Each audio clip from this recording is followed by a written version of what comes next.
Your phone buzzes with another event invite, and your stomach does that weird flip thing, half excitement and half dread. That tiny flip is actually the most important business instinct you have. So let us talk about why some events make vendors rich and others make vendors cry into their leftover inventory. Here is the thing nobody tells new vendors. Saying yes to every single event is not hustle. It is just a fast way to burn out and lose money while looking very busy doing it. Profit margin is rule number one, and it is shockingly simple math.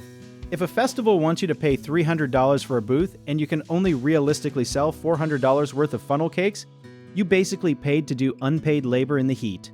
Smart vendors calculate something called break-even before they ever say yes. That means figuring out exactly how many sales it takes just to cover the booth fee, the gas, and the ice before a single dollar becomes actual profit. Foot traffic estimates matter way more than vibes or excitement. An event organizer saying thousands of people will attend is basically the business version of a guy at a party saying he almost went pro in football. You want real numbers from real past years, not hopeful guesses from someone trying to fill their vendor map? Ask how many vendors attended last year and how many sold out, because that tells you the actual appetite of the crowd. Brand alignment is the quiet deal breaker most new vendors completely ignore.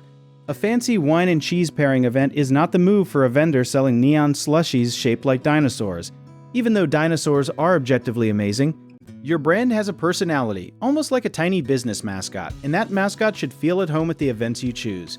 If your brand and the event crowd do not match, you will work twice as hard for half the sales. Workload is the silent killer that ruins vendors faster than bad weather ever could. 3 back-to-back weekend events sound impressive on social media, but your body and your inventory do not care about impressing anyone. They just want sleep and restocked supplies. Burnout sneaks up like a plot twist in a movie you thought was just a cooking show. One overbooked month and suddenly your quality drops, your smile gets tired, and customers can feel that energy even if they cannot name it. History matters too, even boring old history. Way back in 1985, traveling fair vendors already understood that picking the right county fair versus the wrong one could make or break an entire season of income. That lesson never expired, it just got fancier branding and a few hashtags. The fundamental question stayed the same across decades. Will this specific crowd actually want what I am selling today? Community matters as well, since other vendors talk a lot, almost like a group chat that never sleeps. If 3 vendor friends warn you that an event was a flop last year, that is basically free market research handed to you on a silver platter. So before you accept that shiny new invite, run it through profit, traffic, brand fit, and workload like a checklist instead of a guessing game.